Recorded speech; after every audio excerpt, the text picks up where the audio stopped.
What's up, everybody? Justin Ochoa back with another episode of the Gym Sessions podcast. Today we have on Coach Nick from Basketball Breakdown, one of my favorite channels, one of my favorite resources for basketball coaching info, biomechanics info, news. If you're not familiar with B-Ball Breakdown, you got to tap in. It's definitely one of the most elite resources out there. So definitely check that out. I'll link up all of Coach Nick's resources, social media, YouTube channels, all that stuff. I'll link that up in the show notes on the website so you guys can access that. And we got into a great conversation today. We talked about basketball officiating, some of the rule changes, some of the common myths or misconceptions about some of the rules and how they can be interpreted. We talked about shooting, how to maximize your shooting form and technique, what players need to do to develop their shooting. We talked about coaching, communication. It was a great conversation, kind of covering a lot of bases on basketball, but Nick was able to dive in deep on some stuff, taught me some stuff. I know you guys will enjoy this and definitely learn from this episode as well. So once again, I appreciate you guys as always for tuning in. I think we're on episode 22 now. I don't know. I'm so bad at remembering the numbers. We'll call it episode 22, Gym Sessions Podcast. Coach Nick from Basketball Breakdown. Hope you guys enjoy. Coach Nick, what's up, man? Thanks for joining me on the show. How's it going? Hey, I'm glad to be here. Thanks for having me on. Absolutely, man. So let's jump into your background, kind of who you are, what you do, talk about your brand and kind of how that started. Okay, well, let's see here. I mean, my background is in a bunch of different things. I was a basketball manager at the University of Wisconsin, so I got to learn from a D1 program how you run that, how its practices are run, what they're teaching. Stu Jackson was the head coach at the time, but Stan Van Gundy was an assistant. So was Sean Miller, among others. So a lot of knowledge that as long as you were paying attention, you could glean. So that Mm-hmm. was a really good foundational piece. And then I went on to coach at high school level for a lot of years. And basically, I was able to embrace the triangle offense in the late 90s. And that was allowed me to have Tex Winter, who invented the offense, as a mentor of mine since he was in LA, and allowed me to just sort of sit with him and discuss this and really figure out how you're supposed to teach it. So that was another one of those foundational pieces that was amazing, but also very helpful for the whole, shaping my coaching philosophy. And then at that point, at some point in there, I was an editor, and I was working on a lot of sort of high end event video and corporate video stuff. So I got a lot of editing and filming experience to go along with the fact that I was working on film and commercial productions for a long time out of college. Anyway, so you kind of mix all these things together, and then all of a sudden it's like, hey, this could be a good YouTube channel, and only one of me could do all these different things, where it would have required two or three people maybe to do this in the beginning. So it kind of all worked out that YouTube was invented at the time, and it gave me a platform. That's amazing, man. Yeah, it's always cool to hear people's backstory about, kind of how they wound up where they are. And, basketball breakdown is obviously one of the most prominent uh, basketball education or communities out there. I'm pretty sure if you're interested in the sport of basketball at any level, you've probably heard of Coach Nick or Basketball Breakdown. And, what was the first, I guess, kind of platform that you saw the success on? Was it YouTube first, or was it kind of a mixture of all these at once? Or kind of talk about that for me. Sure. Well, in 2010, back then, there were 20 or 30 YouTube stars that could make money by just screwing around on the camera. And I had a buddy Mm-hmm. who managed a few of them, and so we tried to reverse engineer what they had learned by accident, and then make it actually happen on purpose on YouTube. Because those people, just sort of by accident, found themselves in the situation where they could get a big audience. None of those things really worked, by the way, because that genre was, screwing around in front of the camera, being funny. You might remember like Shay Carl or John William or Roy William Johnson, one of those kind of guys. Although I think Roy might have had, or I think his name was Roy, had like a better background, but like a lot of it was just handheld, didn't look good, didn't sound good. So we kind of felt like, well, we didn't have to look good or sound good either. But it turns out every bump in views that I saw as we were progressing in the very beginning was related to something about making the image look better be it going from standard definition to HD, getting a better background behind me, getting a better mic, all those things. The audience seemed to demand that it needed to look and sound and just like broadcast quality.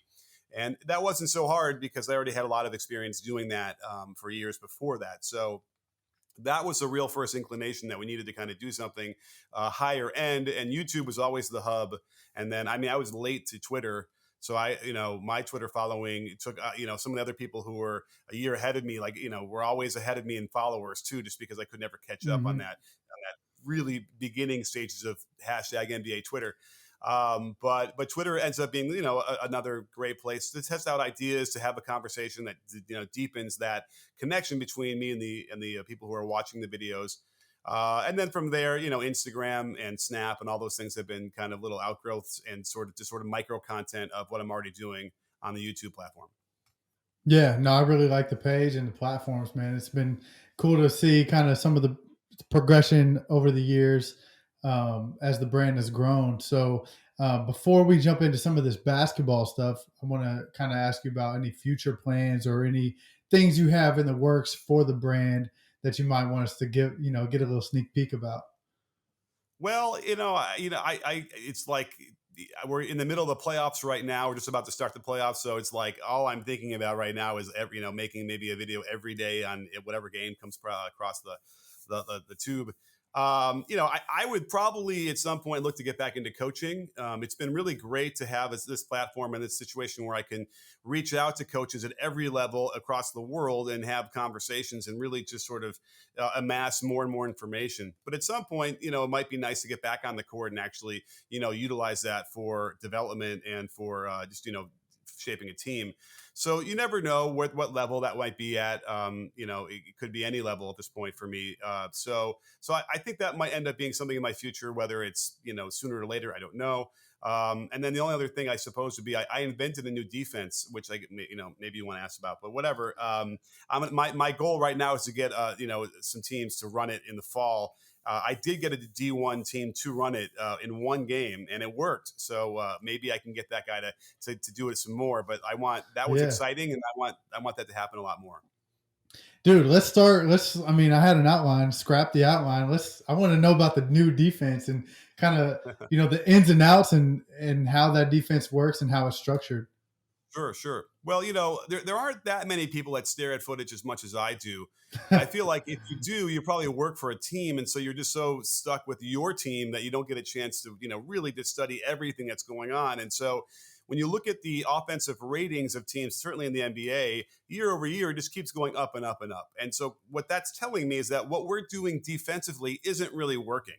And I Right. know you can point to rule changes and blah blah blah, but okay, fine. That doesn't necessarily mean you just give up and you can't play defense. So we needed something sort of radical. I felt like, or at least to try something radical to see if we can't disrupt what's going on with the modern era with 3-point shooting and if the focus on shoot shots at the rim and eliminating the inefficient shots.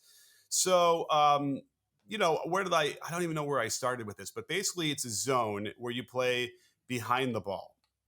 And so I think I started with it with like, what's the most radical thing you can possibly do? Well, play behind the ball, don't play in front. And so at that point, how do you do that without letting the guy just dribble in for the layup every time? So I Right. basically designed, what would look like maybe a 1-3-1 ish, but basically once the ball goes into the front court, we are playing behind the ball and and what it ends up doing is compressing the offense almost like toward the baseline the whole time. Now you have an all-time center who is sort of just dropping and staying between the ball and the basket, luring them in to maybe shoot those floaters in the mid-range. So it looks a lot like at times drop coverage in pick and roll. So it ended up not being that radical because on half of the possessions in the NBA on any given night, you are going to find a guard behind the ball, chasing him around the screen, and a big guy in front of the ball containing and backing up. So I said, let's just get to that right away. And what you'll Hmm. realize when you do that is that you can't set a ball screen on anybody because the man is behind the ball. There's no way to set that ball screen. And you also really can't shoot threes because who is going to shoot a three when a guy is breathing down his neck like that? There are a couple of problems we've been working on, like as far as skip passes to the corners, seem to generate threes. But I got a little hint for you. Skip passes to the corners generate threes against any defense, no matter Period. what you Yeah. play. Yeah. So I had a bunch of pros get on the court at some point. We ran it through for an hour or two and really just at full speed. I presented it at a big coaching clinic. Um, and so, there is something there. Everyone has watched it. It's all like, this is fascinating. The only question then becomes, is it your base defense that you play all the time, or do you just do it 12 or 14 times a game? And if that's the case, can you train upper level players or high school players to be able to close out in the traditional way that we do for most of the game? But then for those possessions, your closeout is getting behind the man. And remember, one of the bigger frustrations you'll see that get coaches really angry and coaching suboptimally because they're using anger to communicate is the closeouts. The guys keep getting beat by on the closeouts. They keep getting layups or whatever. Well, guess what? In my defense, you're going to close out behind the guy. There isn't any notion of trying to stay in front, any of that choppy step, fake fundamental stuff that's I don't think is work anyway. So you don't need any more of the choppy step, hands high stuff. You're just running at them, and we challenge in the air for good 3-point shooters anyway now. Well, you kind of do the same sort of thing, but you are sort of lifting your feet and then rotating in the air so you can get right back into play, and now you're behind the guy. It's fun. It's really fun to cut loose and let him do it. So at any rate, I think I generally start the selling point by, I'm like, how would you like to see a defense that eliminates the pick and roll and eliminates threes? No one wants to believe me, but once they see it, they're like, oh, you know what? This definitely does that. Dude, yeah, I'm picturing it in my head, and I'm trying to understand. And I think it's basically like, I like the analogy of the 1-3-1, right? Your guard, you're gonna have somebody on top, so to speak, Mhm. but it's like as soon as they cross half court, you get into whatever that formation is, and then now you got one guard at least behind the ball, and you're trying to force them. It's like causing a little bit of uncertainty with the offense too, because they're probably like, okay, what do I do with this space? But I don't Right. have that space because they want me to go to that space, and Right. so And most of those guys will take it up. They'll be like, oh, I'm going to drive. This is great. But all of a sudden now they're stuck in the mid range yeah, and not getting those shots you want. Now, the coolest thing about it is that the guard on top gets to face the basket, and so do the wings. So in a traditional zone, their backs to the basket. They don't see right, hardly any of the floor. But once we got that dialed in with the other two wings, and they were able to adjust where their positions were when they're on the weak side, which is very similar to any kind of how you'd zone up the weak side on a pick and roll right. defense anyway out of man. Once we got that dialed in, all of a sudden the guy on top was getting deflections and steals all over the place because they were trying to flash to the high post, and he sees it all. He doesn't have to guess or whatever. It's all in front of him. Tex Winter used to talk about that. Like the weak side forward on the triangle was the most important guy because everyone is in front of him. He can see it. And Right. it's the same thing on the defensive side where everybody's in front of the guy on top, and a really quick, smart guard can just create all sorts of havoc out there with that position. That is really cool. Not too many times can you say like you really invented something. You know what I mean? And this is one of those Right. times where that is as purely, inventive as it gets, because like you said, it's radical. You know what I mean? And people are slow to change and slow to have an open mind, but I'd be interested to Mhm. see more and more teams adopting something like this, or at least trying it out. You know what I mean? Because, like you said, it doesn't have to be for the whole game, but if you want to use it as like some type of situational coverage or some type of it's very common to show man and drop back into a zone, or press and drop back into a 1-3-1 or whatever. It'd be no different. You show something on the inbound and then you drop to this, and it's like causing that confusion. And at the very least, if you're up by 3 and you don't want to foul, which I keep telling everyone you need to foul, Please foul. yeah, then you can just play this defense, which we've seen a little bit. Sometimes players they'll get on the high side of the guy on the 3-point line to make them not be able to catch it on that Yeah. line. So okay, there you have it for that. But yeah, it's like, can I get some of the people I know in the NBA to do it? Like probably not cold. I'm going to have to get like the D1 team or the high school team to do it, have some success. So that might be a couple of year process to get it to that level, but just keep your eyes open. You never know, who's crazy enough to try it, especially if, let's say you're in a season where, maybe you want a high draft pick, so there's less pressure to win these games and you can really maybe have some fun. Obviously, with my defense, if you had guys like Pascal Siakam and OG and Anunoby out there doing it, it would Mm, be really, really effective. that would be amazing to watch. Yeah, it's like, yeah, I like that. Do you have a name for it, by the way? Yeah, we call it chase defense. Chase defense. That's dope. I'm gonna keep my eyes out for that. And Oh, if well, I'm you, going to drop a video on it, so you'll be able to see actual yeah, in person or on the court. I have all sorts of footage. I might even maybe film even some more now in the spring. But yeah, I want to do it now because obviously this is when all the coaches are, making, starting to put yeah. together their plans for next year. So I want to get that out. Actually, it's a good reminder. Probably before the end. Yeah, no. So another follow up question on that is like, what's the, like you mentioned OG and Pascal? What's kind of the ideal personnel for that? I'm thinking in my head. You look at like that Syracuse zone, right? For the longest time, they had those long guards. Like everybody was long and lanky. Kind of, what's your personnel ideally for this Yeah. chase defense? It's probably more like Amoeba, if you remember Amoeba defense from the UNLV days, and they had Stacey Ogman on top. And so that's the kind of guy. I actually designed it where, probably thinking about the NBA in mind a little bit more Hmm. than anything, where the center always stays on the line of deployment, which is a lot like there's a point zone that Dean Smith invented a long time ago. And that was one of the things, because when we ran our Amoeba defense, which is basically a 1-1-3 alignment, if you're the center in that of the three, you have to rotate out to the corner. But at one year, I had a center who was big, and I didn't want him getting anywhere near out the perimeter. So it was really hard to run that, and so I decided, well, let's take that piece of the point zone that Dean Smith used, which is always, it just keeps the center always like in the paint, wherever between the ball and the basket, and it's simple. That said, there are rotations that I really could use to the corners in my defense if I could get the center to get out there. And so I might actually maybe just create that version as well. And then that would be when you'd have a guy like Siakam as the center. Like that would be perfect, where you have a guy really mobile. And I think that's what we're going towards anyway in the NBA, at Right. least, is, he's going to be a center sooner than later. And he does play five, I'm sure, at times for the Raptors either way. But it's that kind of mobility and length, where you don't need it to be 7 feet, which you could be really, really effective still. Oh, and the other thing is, you're smaller. Okay, fine, those wings tend to get a nice running start to the basket when the shots go up. And I love that kind of rebounding when you get a Yeah. big running start and you have a lot of energy and momentum, versus like, trying to do the box out thing where if you are small, you're going to probably have a disadvantage right from the get go.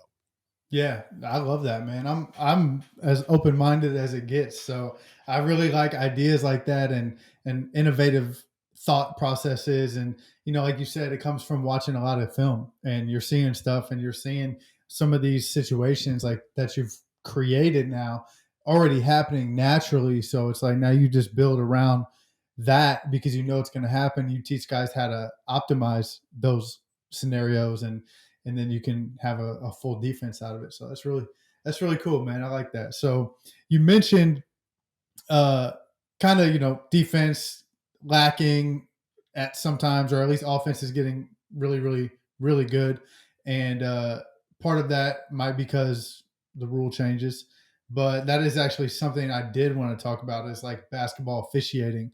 Some of my favorite things that you put out there are just clearing up questions on whatever posts, viral posts, like somebody travels or doesn't travel, or did they carry or whatever. I like your clarity on some of these posts, and it's very easy to follow. So I want to talk about just some of the, I guess the trends or the rule changes or the calls that you're seeing at any level. We can talk NBA, college, or high school that you maybe like or dislike from the last 5 years of some of these changes. Sure, sure. Well, I mean, the thing that one of the reasons why we try and explain that, like the gather step, for instance, is that because in the NBA and FIBA, you have that extra step, and it just infuriates people to no end. And it seems like, well, if we can explain it what the rule really is, then they won't be so infuriated, and they'll be like, oh, okay. And then the parallel conversation to that is that college and the high school levels need to adopt it because half of their layups are using the gather step anyway, and no one bats an eye. And so we might as well just make it across the board the same way, just because the development and the skill level has gotten to be so high, even through the high school level. So that is obviously the big one. And, guys at the NBA level are really talented and know how to push the boundaries. So they'll gather later and later in their steps, but it still is the same gather. And these are the NBA referees who are the best in the world and know how to see the cadence and the rhythm and are able to call it. They nail it almost every time. It's really amazing how often they get their calls correct. It's over 90%. So it's like there's a big push this year about against the referees, and it's been strange that I've had to make multiple videos now and in some sort of way of explaining what's going on. And now everyone's upset at me because they're fans, and obviously no call is ever a good call against their team. I was always that guy growing up, even that, I grew up in Chicago. We had season tickets to the Bulls. Like I was always able to be somewhat detached or what's the word I'm looking for? Oh my gosh, this is my brain, in the middle of all these, objective. Thank you. Yeah, yeah, Objective, where I could say, you know what, Michael did travel on that, or Scotty fouled the guy. That's a good call. Like, it wasn't, an affront to the Bulls logo and my fandom to be able to admit that. But it's not easy for people to do that. And there's an anger and a very quick with the thumbs on the phone to get out there and start just throwing all sorts of craziness around. So, I've gotten the moment now where I just, I try to be as patient as I can to explain it because it's fun. Like, hey, they're not going to realize there's a whole rule they haven't heard about. And this is what we're going to tell them about. Sometimes it's coaches, and that's sometimes exciting, but other times it's not, only because they just refuse to listen. And then you have to end up saying, like today or yesterday, it happened where there was a coach out there who, you know, um, it was a really simple gather step, like not even close to having to interpret anything, but he was counting the steps from the time the ball bounced the last time. And we mm. don't do that at any level. You don't do that. You only count the steps when the dribble ends, and that's when either both hands get in the ball or one hand gets underneath the ball. So, and I thought I thought I got it, but he really wouldn't. He wouldn't accept it. And one trip through his timeline, you see some of the political positions he has on there, and you kind of realize there makes some sense at that time too. There's a really interesting parallel, believe it or not, um, between your politics and what you're going to believe, I suppose, with the rules or what you want the rules to be. I have a politics podcast as well, so I spend a lot of time on that end. Not that I mix them ever, but there is something there, and it's fascinating in terms of just the foundational thinking process that goes on both those things. There's some crossover. Oh, I could believe that. 1,000%. 1,000%. It's yeah, it's weird out there on the internet, man. But I totally agree. The gather step to me is like truly not that confusing. It's like how many times do you guys need to hear this?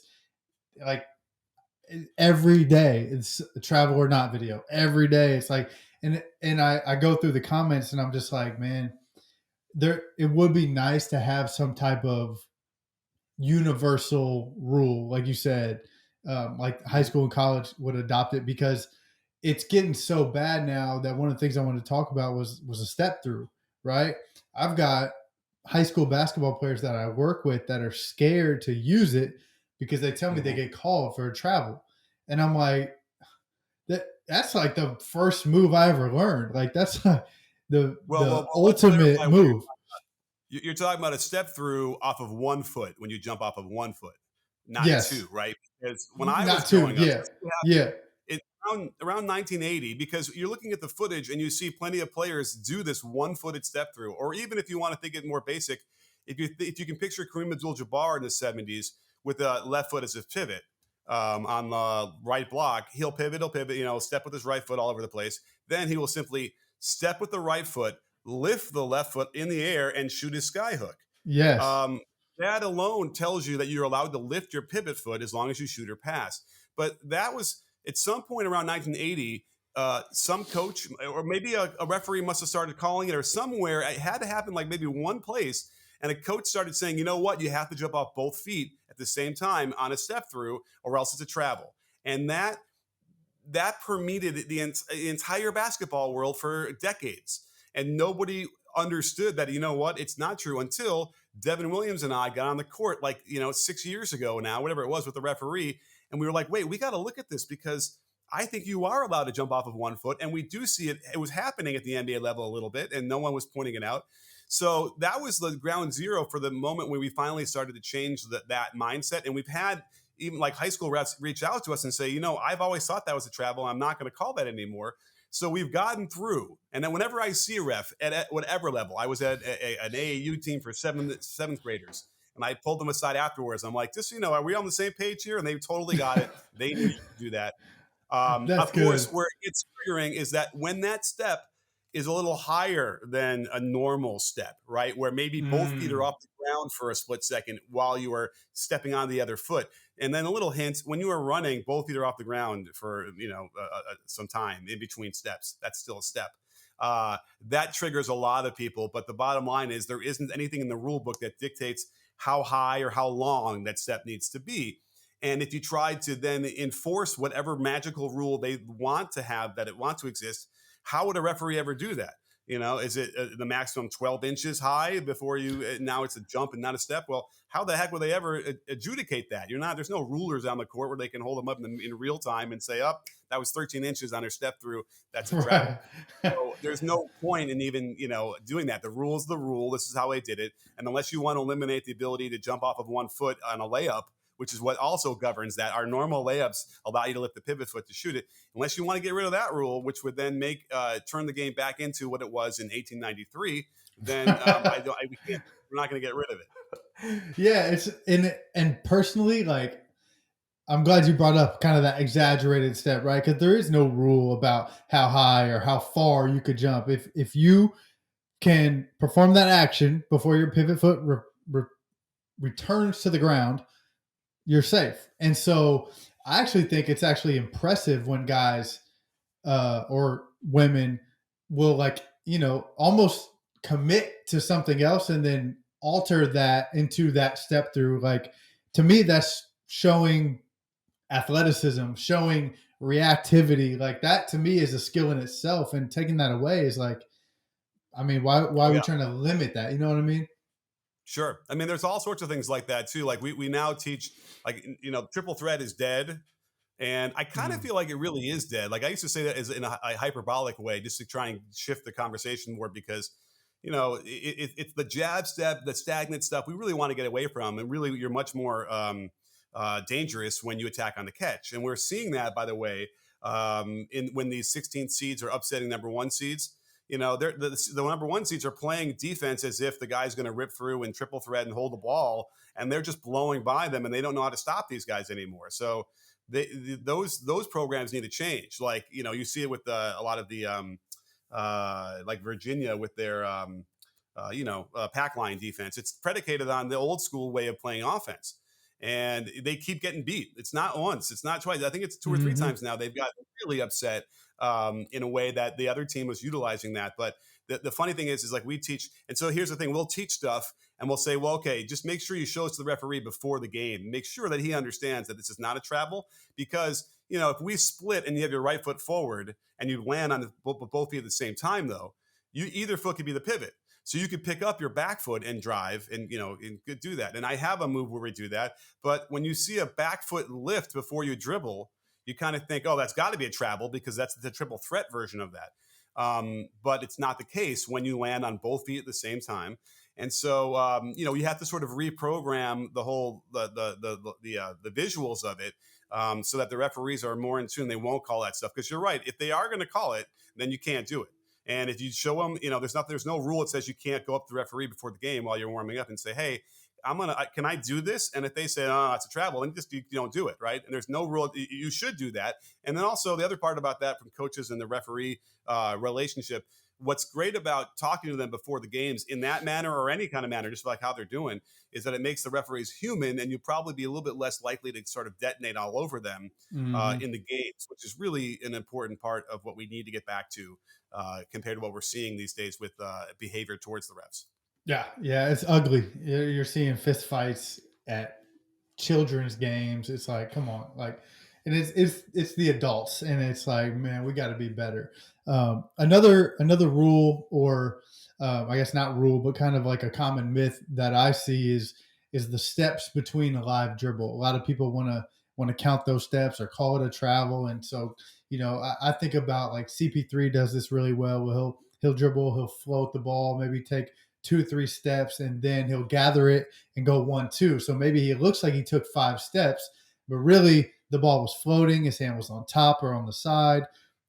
He's reading, and then when he decides there's no pass there or whatever the case may be, he'll gather and he might go like a right left footwork rather than like a traditional front back. But what started that, or do you have any thoughts on that? Like why people think that steps between a live dribble matter? Well, let me get one thing real quick. I got an interesting visual aid right here that I want to Okay. show you.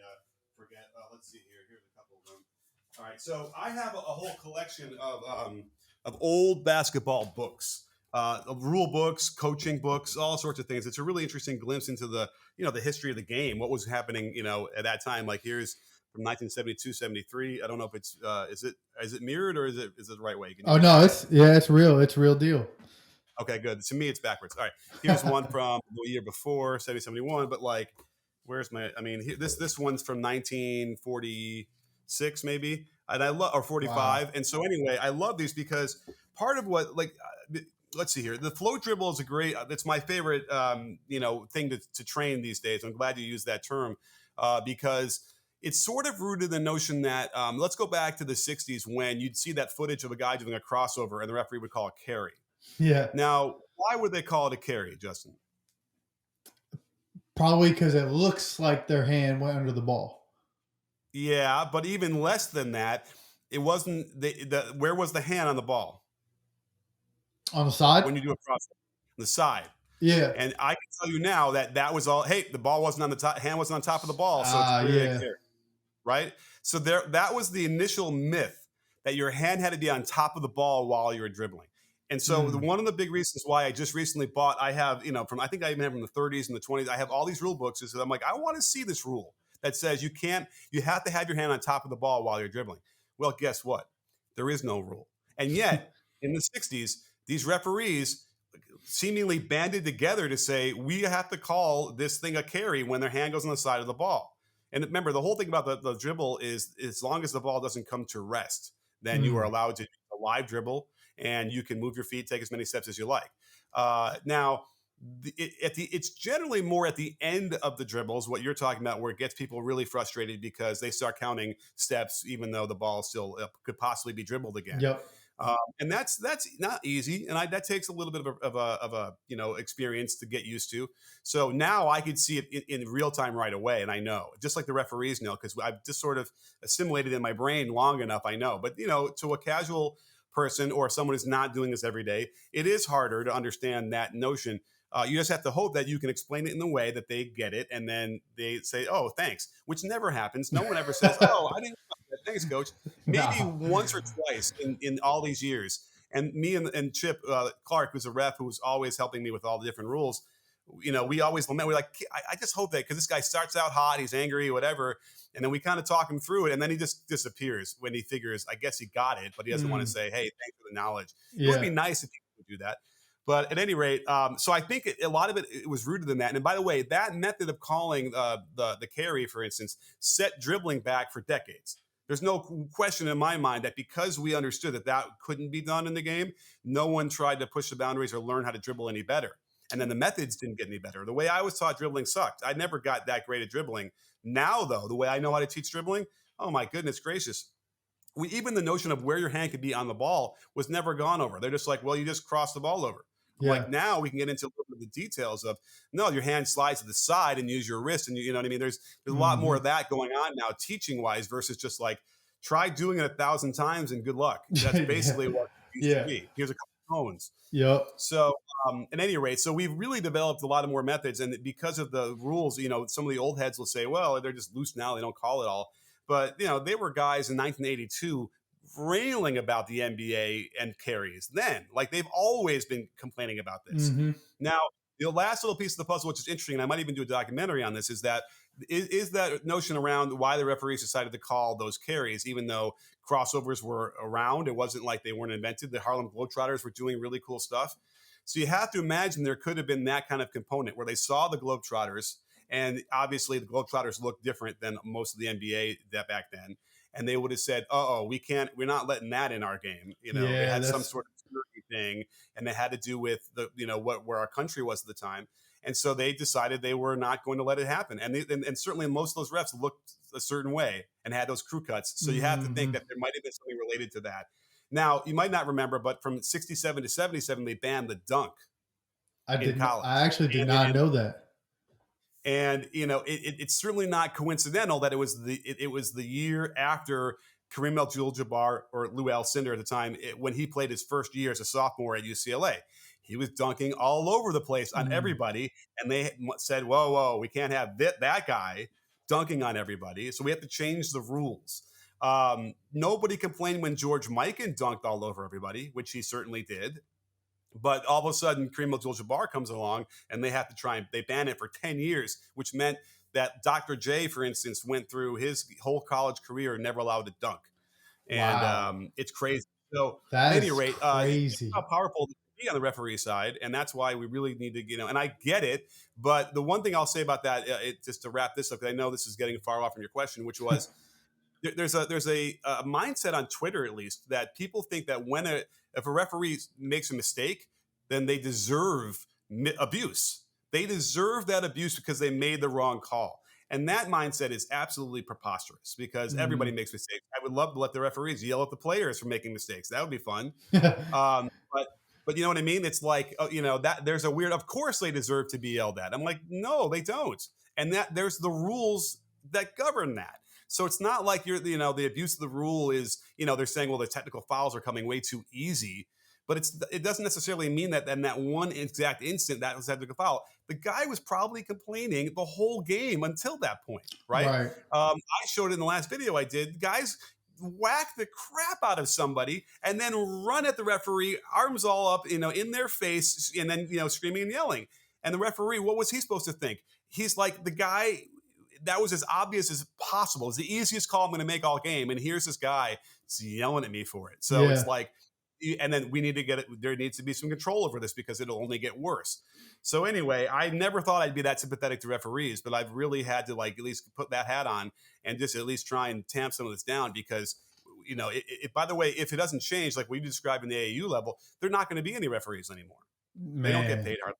They're not Yeah. going to want to do that, and you're not going to have refs. And then I don't know how you're supposed to have any of these youth games at all, and even in the high school. The things I've heard about in terms of high school, what they've had to do to cover games to get enough referees to cover them is insane. You wouldn't believe it if you heard it. What's going on behind the scenes? They've made it happen. They've made it. They somehow through tape and whatever somehow figured it out. But a few years of that, I don't think they're going to be able to do it. You're going to see games canceled. I agree, man. It's in basketball, honestly, is probably I would say one of the best at it, and that's not a good thing. Like for baseball and football, like I know several games around my area for baseball, high school baseball last season got canceled. Nobody wants to ump. No, like literally nobody wants to ump. They're doubling, tripling some of these the umpire fees or whatever. Shoot, at my kids' games now, I have 7 and 5 year olds, but they're letting like 10-year-olds ump. You know what I mean? Like other players from the league that just want $10 and a pop from the concession stand. Like, you know what I mean? So it's like it it's bad in baseball, it's bad in football, it's bad in basketball, but like honestly, it might even be worse in those other sports from what I've seen, which is like not a good thing at all because it's bad. It's Yeah. getting bad, especially at the AAU level. It's 20 to $25 a game. You're doing 8 games straight. By about the second one, like you can just tell, you can look at a ref and just look. You're just like he doesn't even want to be here. And Right. you know, Yeah, and they're getting abused. yeah, That's the other thing. they're So, getting completely abused by the players, the parents, whoever's in the crowd, and it's like, man, personally, I would never want to ref. You know what I mean? I would just like, I would feel like I would despise it. But that's, it's kind of out of control and it comes from the top down. Like you said, some of the NBA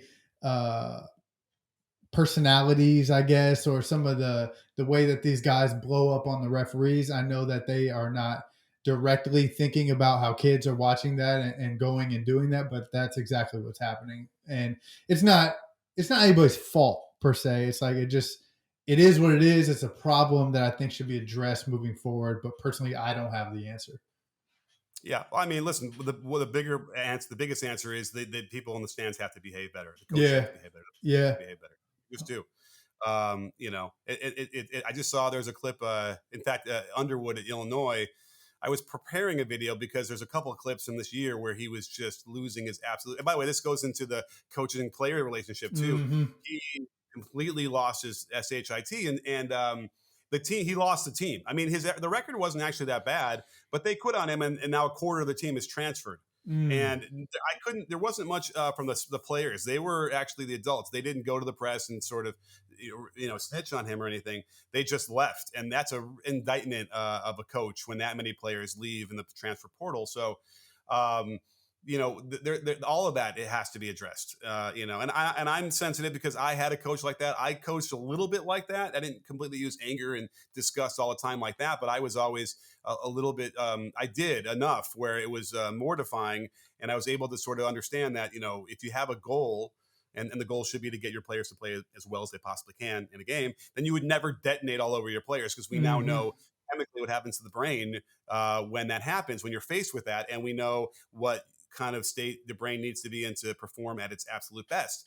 Those two things are not compatible, and yet you have these coaches that continue to do it. In fact, so one of the other coaches, I'm forgetting who it was, like strode right up to during the timeout and went right face to face to the referee and just sort of stared at him nose to nose, or almost nose to nose. Do you know who it was? Was it McCaffrey from Yeah, Iowa?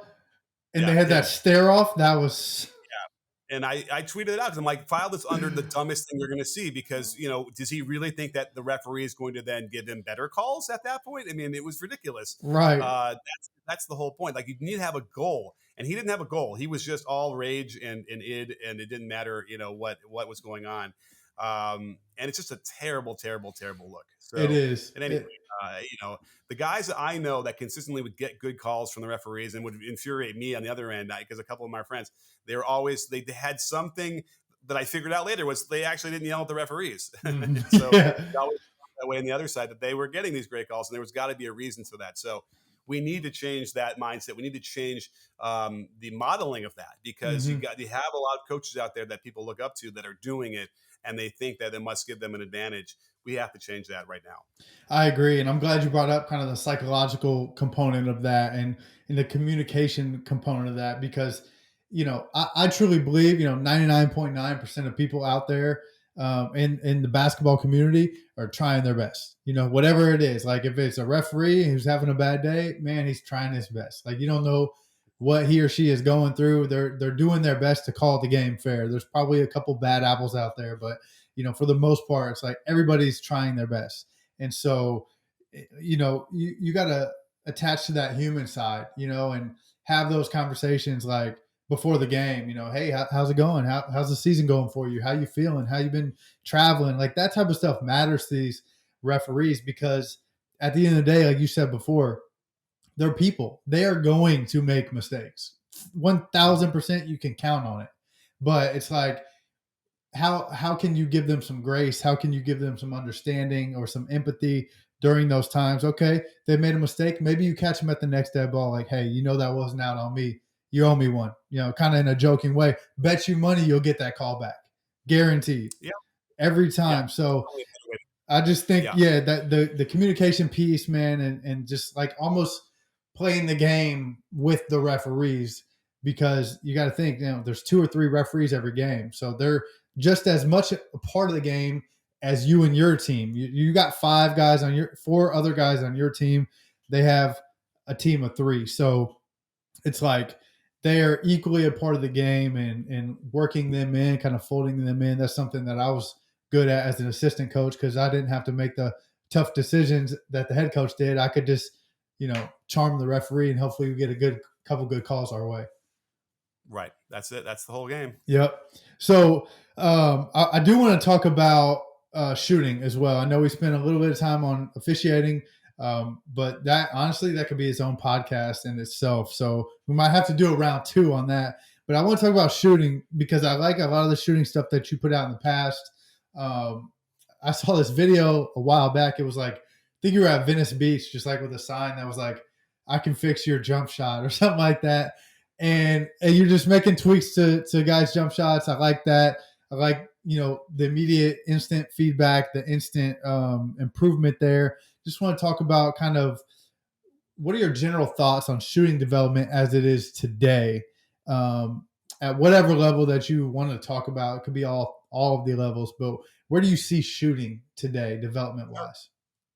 I mean, if there's one thing that I do study the most, it is shooting and the shot mechanics and how to properly convey that. So that would be the thing that I'm probably the best at. The more I learn about shooting, the less I actually do. Like I used to torture players by twisting and yanking and trying to make them look like Clay Thompson. Trying to literally stretch their wrist into a different position, and you realize it's like no, that their body mechanics don't move that way. Yep. And I never wanted to even accept, oh well, everyone's different, everyone has their own. Like that was hard because I'm like, no, there's got to be the way you're supposed to shoot the basketball. So now what I've actually been able to understand is there's only a couple things that I'm really looking for, which would be alignment and rhythm.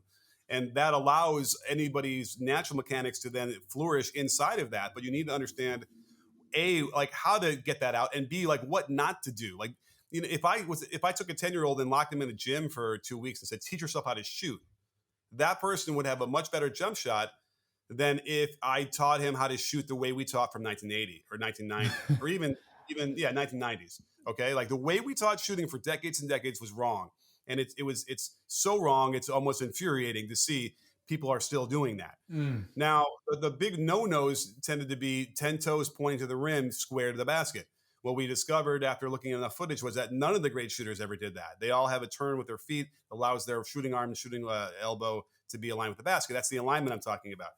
Um, you know, you wanted to be square 10 toes to the basket when you shot a two-handed set shot like they used to do in the 30s before you jumped in the air. Right. So that made sense to me then, but like somebody never figured that out. Hey, when Kenny Sailors and Hank Lucetti and a couple other guys started shooting one-handed shots, no one ever thought, oh, you know what? We should kind of look at this. Now, when they had the right foot forward, if you're a righty on a free throw, someone was getting somewhere. They almost figured it out, but they still wanted your 10 toes pointing straight ahead. And what you see now is like most players in the NBA have a turn. They to 10 o'clock on the thing if you're a righty. So that's a big one. And then rhythm is, what's the synchronization of your arms swing up with your knees straightening into the jump. And nobody ever had a conception of that when I was growing up. And anybody who became a good shooter was one of those gym rats who spent enough time away from the coaches. Like it's almost like in spite of the coaching, they got good. Mm. And that's what forced them to have to be gym rats. Now we can teach this so much better that you can unlock. I can have 10-year-olds shooting 19'9", high school 3-point shots, and they're shooting them. Whereas, 10 years ago, a 10-year-old would have to be throwing the ball like we're used to seeing. Yep. But once we've understood how that works, you can unlock, at that age, that shot without having to throw it. It's also rooted in the dip, which is another one of those bad coaching things where people used to say when I was growing up, you can't dip the ball when you catch it, which means if you caught it, you can't bring it down at all. Yeah. But, what we've discovered from that is, like, if you're going to swing a golf club, I suppose we're on video, right? People are probably listening too, but you don't start the club at your midline in front of you and then just propel it right. up. Yeah. You have to have a backswing. Well, that's the same exact thing as a dip.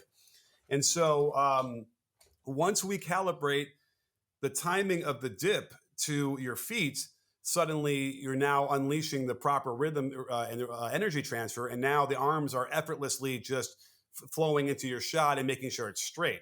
If your arms need to provide power to your shot, then that's when you're going to get left, right, and short, long misses.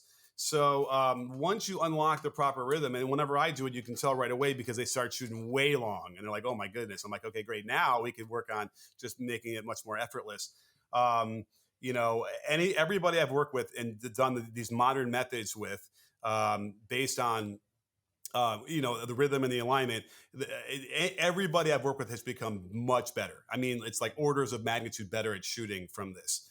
So that's how I know I'm on the right track, because I was a shooting coach before that, teaching all the other archaic caveman stuff, and it was always sort of hit or miss, and it makes total sense to me now why. Let's see. The last part of that puzzle, I would say, is let's see, the timing the dip. What was I going to say? I forgot. Oh, I know. Sort of what we call variability training, which means we just sort of mess with the mechanics. So I'm like, okay, you're going to shoot as high of an arc as possible for 10 minutes. Now you're going to shoot as low as arc as possible. You're going to huge dip, small dip, huge turn, little turn, and we start looking at every little tiny piece of the mechanics, and we try and vary that, try and change it up and make it extremes and small nudges to that, because inside of those little changes, it's kind of like, when you swing a bat in the on deck circle with the weight on it, Yeah. and then you take the weight off. And How does that feel? just like it's that contrast. You get that like explosive feeling. Yes. Sometimes even when you're in a slump, they'll have you switch hit and take batting practice the other way, Yeah. and then you switch back. You're like, oh, this feels. Thank God, it feels so much better. Mm-hmm. That's part of it, because like, okay, now go back to your normal shooting and like, oh, this feels great. Or if we do certain things where we're like, okay, tiny dip or a little dip, all of a sudden that player might start making a lot more that way, and you never would have known had you not varied every little different piece. And so now we can find the optimal mechanics for each player because we are pushing them to, radically change the individual things at one at a time to see what is the optimal thing for them. And that's how you find that out. So anyway, so those are the kind of the components we've been mixing together the last several years to design an extremely powerful methods of teaching.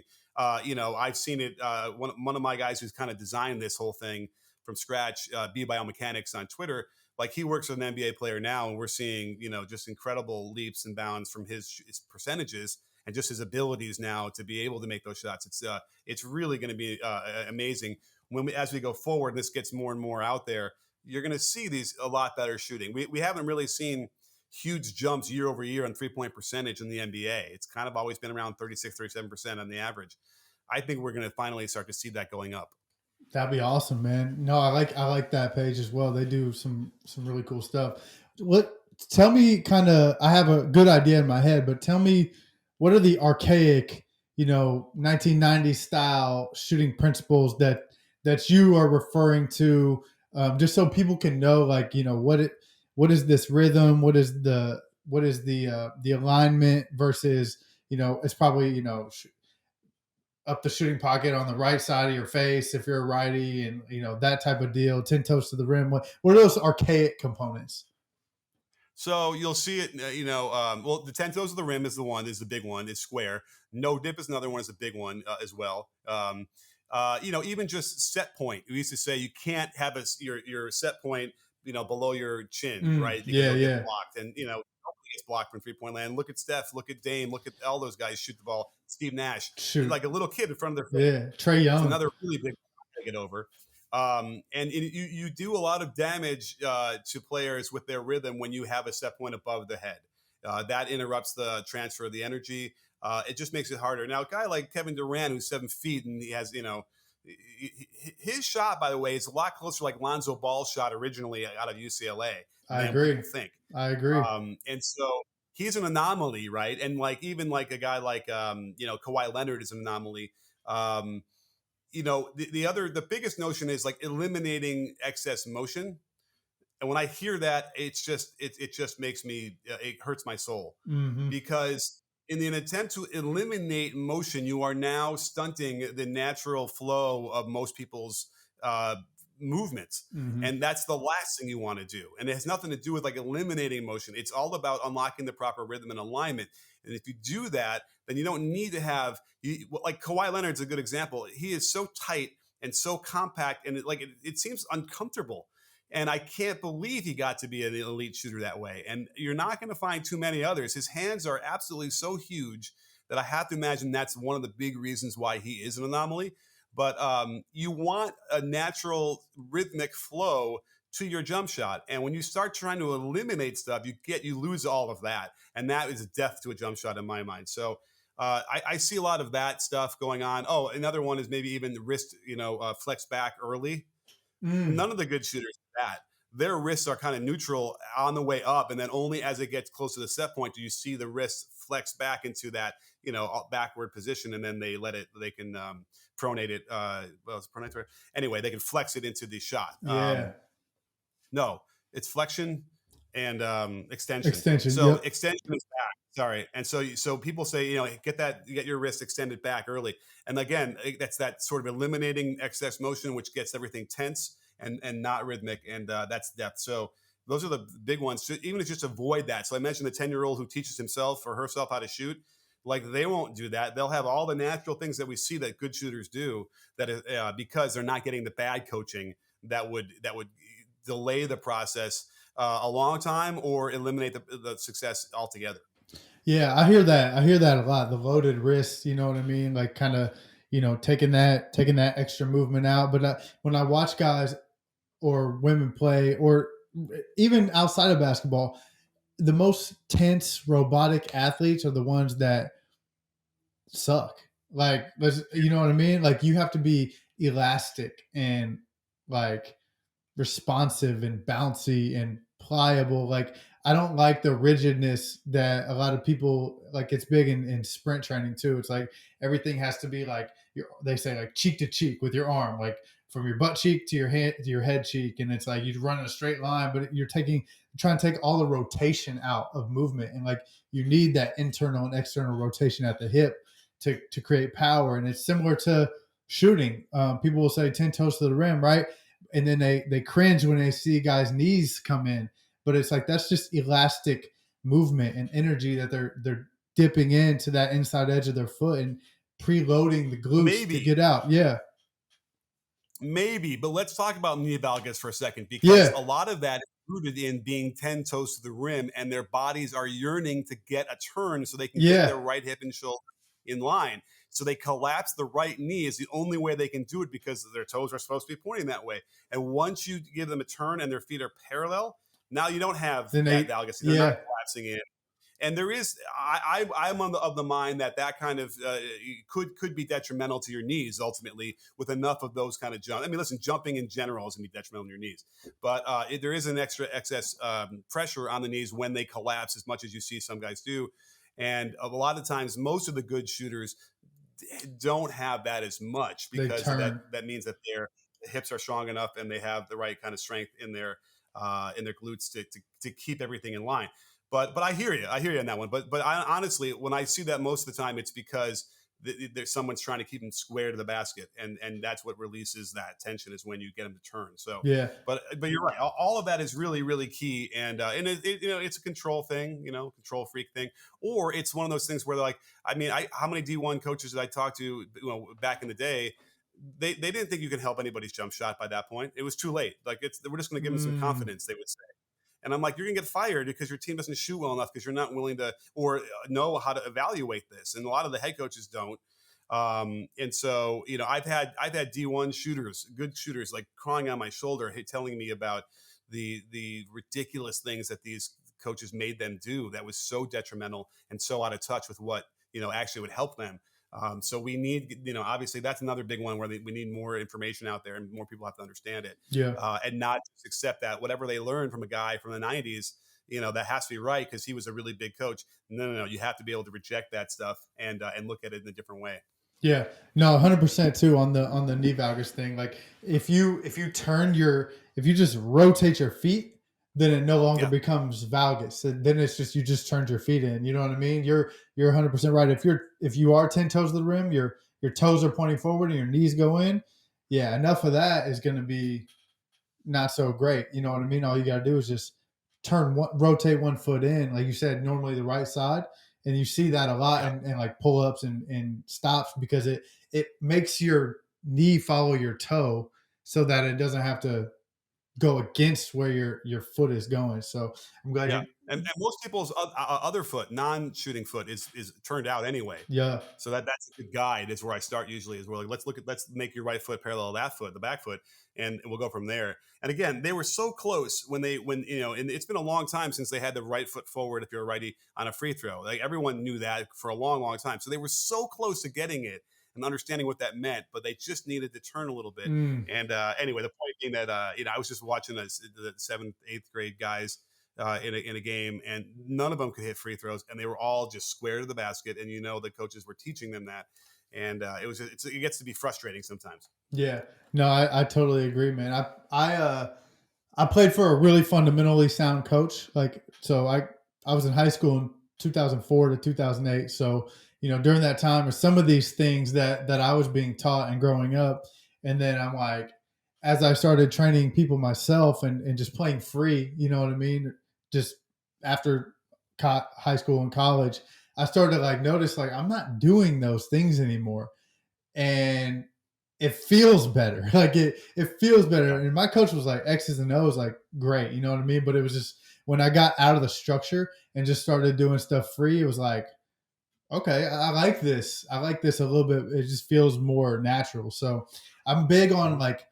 like you said, what people do, whatever people do, right? They're gonna have their own unique strategy. You're gonna have your principles that you want to happen. So for you, it's alignment and rhythm are the core things. So all the other variables, yeah, you might tinker some things there, but if you can get those really, really good, you probably feel confident about that player's shot. So I'm big on, special athletes do special things. That's what makes them special. You try to take away those things, you might hurt them more than you're helping them in the grand scheme of things, unless it's, something dangerous that they're doing. But before I let you Right. get, No, I mean, yeah, go ahead, go ahead. I was, I can diving in the ball on the ground for loose balls if you want to, but that might be too radical for this one. We'll see. But the best players don't. They don't dive on the ball generally. They stay on their feet because they recognize that that's a better position to be in on the basketball court. So, not saying that you shouldn't dive because there are times when you just need to lay out and do that. But the inane diving drills where you're drilling that is where it becomes a real problem. Where I see the injuries and the mistakes made, where and certainly just eliminating opportunities to score because you're on the ground with the ball now when you didn't have to. yeah, So, anyways, a lot of things we have to kind of walk back and try and reprogram a little bit to make the game better. yeah. Diving in it, nothing good has ever happened when I dive on the floor, period. Like nothing good. So Yeah. I'm with you I on mean, that. well, there people will show you, the saving game dive, whatever. Okay, that's fine. I mean, listen, even what was the game that ended on a pull up, midi pull up at the buzzer? Was it in the final four? Oh, Um, San Diego State. Yeah. To yeah. or was this? So Yeah, yeah, yeah. yeah, Against FAU. right? Um, if you watch that, I needed to post. I didn't post this yet. I don't know why, but if you watch that, the guy comes over to guard him, right, and he's dribbling the ball, whatever. And for a brief moment, you see him get into what would you would consider the traditional defensive stance, like really low, sort of like back straight in this. But the problem with that stance is, and the sort of step sliding thing is that it's not athletic. It's not how the really good defenders get in position. And I'm telling you, because he did that, and I'm sure every coach would be like, wow, look at how well he did that. He was a step and a half slow reacting to the crossover and the pull up, Yeah. which cost them the game. So as soon as I saw that, it caught my eye, and I went back and went frame by frame. I'm like, yeah, look, he actually like literally like you can hear in the drill almost like him getting in that position of that like almost like when they slap the floor and they get and Yes. it's like it's too low, his feet are too wide, and he can't explode out of that position. So we need to get away from a lot of that stuff too, and we need to incorporate a lot more of the offensive footwork on the defensive end. Somebody did a video I saw was really cool about Jared Vanderbilt on the Lakers did a Euro step for a steal. And the Euro step was part of faking the offensive player out, thinking he was going one way, and then when he did the other way. But if you look at the actual steps, it's a Euro step. And we see guys like Matisse Thybulle use the same footing as you would on a runner of 2 feet on defense to block shots or to contest Mm-hmm. shots. So anyway, we need to radically look at all these different things. And if the footwork is going to get so much better on the offensive end, attacking on the catch and splitting and going, well, then you know what? We can still use all that on defense too. I agree. Yeah. I did a defensive camp over the summer and we broke down film on Marcus Smart, Pat Bev, Davion Mitchell, Drew Holiday, and there are times where they're in some of that defensive stance traditionally, but a lot of times they're more upright. They're kind of fluid. Like it's like I paused it and I was like, "Yo, what would your coach think about this stance?" And it was like, who was it? It was Pat Bev, I think, but he was just upright. You know what I mean? And there was a screen coming. He knew he had to kind of get skinny to get around it, but he played it perfectly. It was really really good defense, and everybody was like, "Well, he needs to get down, or he needs to get into a stance or whatever." And then I let it play, and then I watched exactly what he did, and he did like a plyo step, and and then sprinted over the screen, got there, tipped it out, and it was beautiful defense. But it was like, yeah, that doesn't look like how we were taught, and Oh, it sometimes you just watch what the best are doing, and you can mimic that to a certain extent. sure. Well, Scottie Pippen's the guy to look at, not those guys that you listed. Sorry, but and then like Paul George is another one of those guys too. And if you want like, a really great resource out there is Mike Jagecki, Jagecki. I'm going to confirm that right now. He has a lot of great stuff on it. Oh, sorry, Jagecki. Jagacki. Find him on Twitter, and he's got a lot of great stuff about this, and then kind of revolutionizing what the stance should be and how the movement pattern should be on defense. And there's a lot of other resources too that we need to kind of make sure people see more of, because again, it's this like get low and whatever and hunched over stuff. It's not athletic, and it's certainly, like I mentioned it early in the pod, the choppy step, hand Oh high, my the close god. too. Yeah. It's not how the best defenders do it, but again, it's gospel, and it's hard to shake people of that, because that's what they learned from somebody they respected, and I Yeah. get it, but it's just better ways to do it. Yeah, no, 100%. Yeah, it's hard to let go of those things. Shoot, I struggle with it all the time, but I'm like I said, I'm always trying to find a better way. You know what I mean? If you can help somebody, even if it is a little uh, less traditional, if it works, it works. The results are going to speak for themselves, and so that's what you want at the end of the day is get your players playing the best that they possibly can and maximizing their talent. So, however you get there, there's a thousand different ways, but I'm always looking for the best way, man. Um, Absolutely. all right, so last thing I want to do, I want to put you in the hot seat, get you out of here in about 10 questions, just random stuff about anything. Some of them are basketball, some of them are life. It's just rapid fire. You can go deep on them if you want, or you can just do a one word answer, whatever you want to do.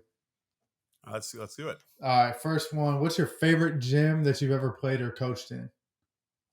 My favorite gym I ever played or coached in? Oh my goodness. Gosh, I mean, I was going to say Hinkle Fieldhouse. I never played or coached there, but that was amazing Nice. in on Butler's campus. But if I had to play or coach, boy, I don't know. This is weird. Santa Monica High School has a really cool gym that's like from the 20s. From what's the? Oh my God. This must be COVID brain. Although I had COVID a long time ago. I can't think of Art Deco. It's like an Art Deco style gym, which is really cool. That sounds So I dope. get just choose that one. Got you. All right. Mount Rushmore of basketball states. Basketball states. Yep. Wow. Jeez, I don't know. I mean, I thought I'm going to say coaches. States, basketball states. I mean, I guess you have to say New York, Indiana, right? Um, how many people are in Mount Rushmore? Four. Four. Yep. So I suppose, I mean, New York has got to be the place, really. Indiana then became a place. Gosh, I mean, California, I suppose, maybe Florida, because they produce a lot of great athletes now. Hmm. But I don't know. I'm going to have to say, New York is such a big one. That has to be the George Washington spot. And then I suppose, and then Indiana, Wooden started there and all that stuff. So there's that. Other than that, though, it's weird. I don't know if I associate So too much with any other place with basketball. that's good. No, as long as you had Indiana on there, I'm good. All right, there you go. All right. So this one we always ask. It's kind of a silly question, but it's if you had, or you basically have a dollar association with each spot on the court. So you get one shot to make a spot on that court. So it's a layup for 10 grand. You get a corner three for 50 grand. You get a top of the key three for 20 grand. I'm going out of order here. Sorry. And then you have elbow mid range for 15. So I'll present that better. It's layup for 10, elbow jumper mid range for 15, top of the key for 20, or corner three for 50. You get one Which one will shot. I take? Yeah, which one would you be most I mean, confident? crap. Let's shoot the layup. I'll take my ten Just get thousand the 10 dollars. But grand. you didn't give me the wing three. That was my shot. The So wing three. they gave me the wing three, and it was.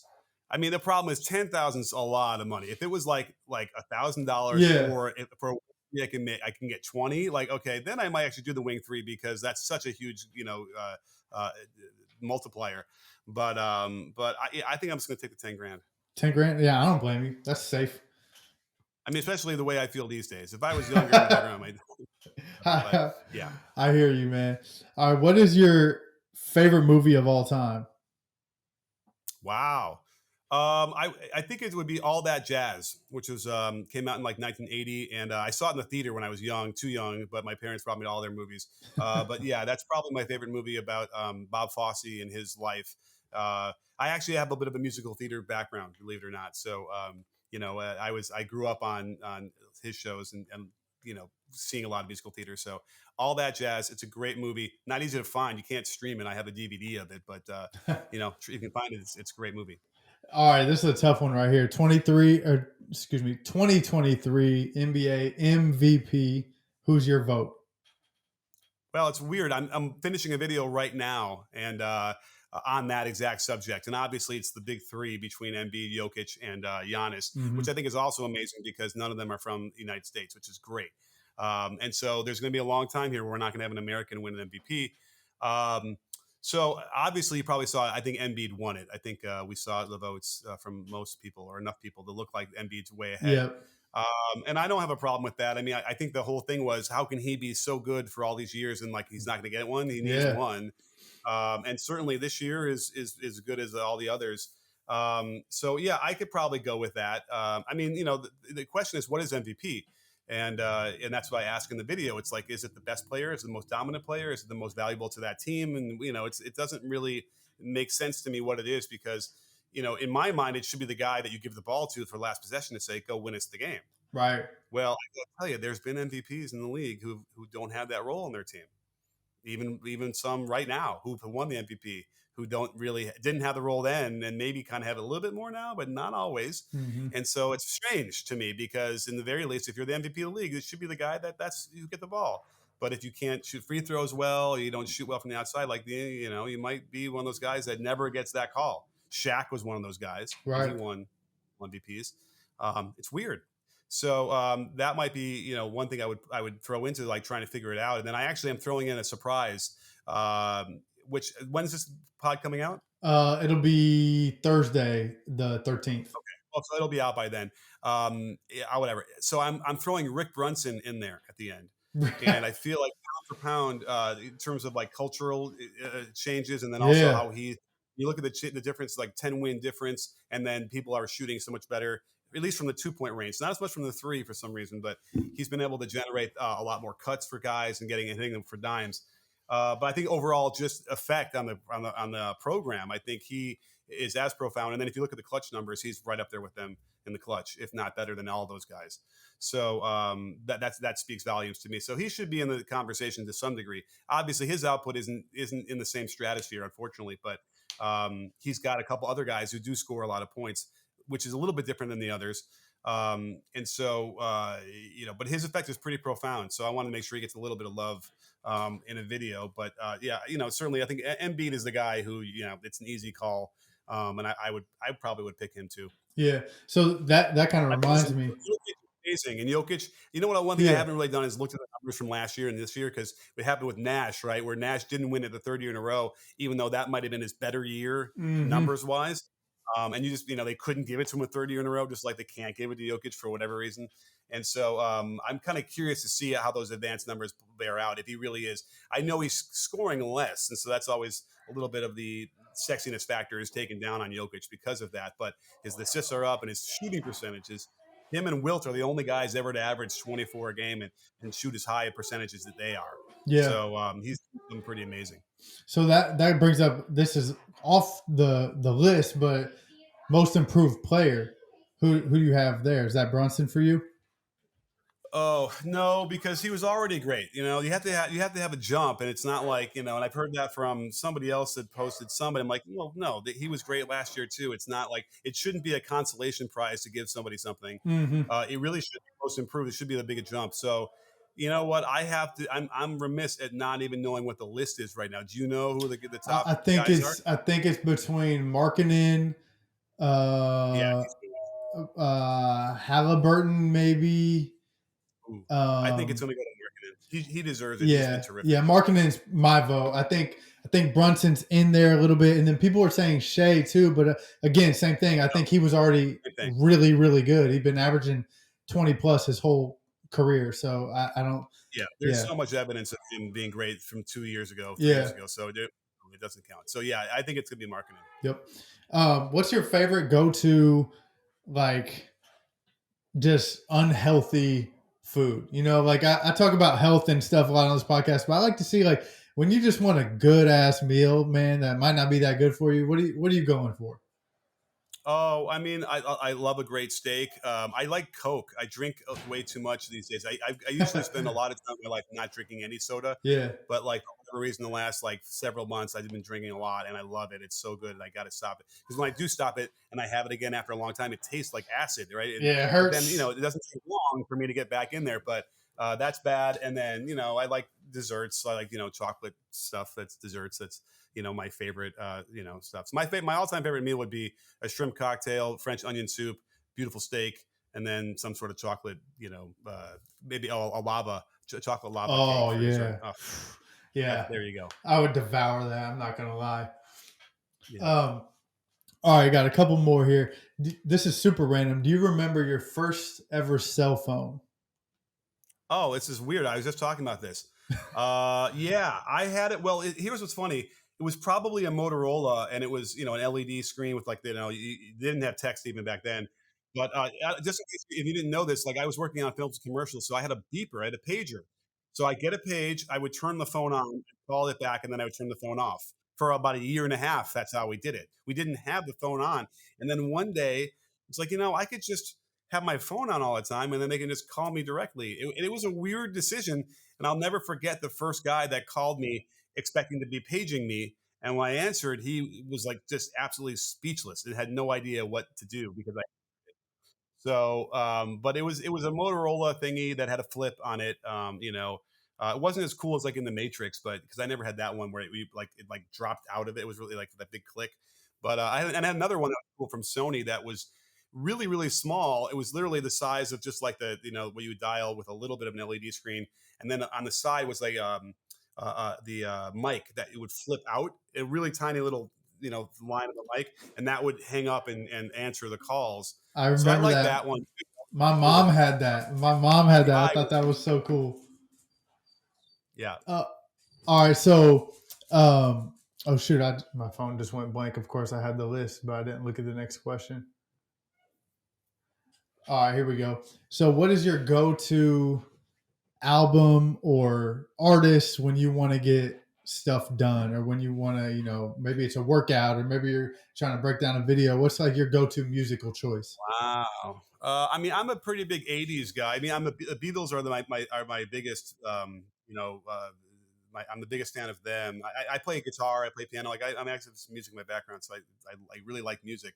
Um, '80s, yeah, I'm going to go see a yacht rock band. In a next week. So I like all that. Really good, some good yacht rock to get me going. Probably that's probably the most the genre as far as like an album goes. I don't know. I mean, I remember in college, I listened to like Bob Dylan's "Blood on the Tracks" all the time. I was painting when I was an art major, it's been a while. And then actually recently, I was just doing a whole Pink Floyd documentary thing. I had insomnia. I was watching like two or three Pink Floyd documentaries in a row. I'd forgotten how much I love them. But again, that's not if you're talking about like what gets me going and amped up. Pink Floyd isn't going to do it, but a good Africa from Toto probably would. Oh, that's amazing, dude. All right, I gotta tell you this crazy story real quick. Then we'll get the last one. It's Toto Africa, right? So for the longest time, this is in college. This was like 2010.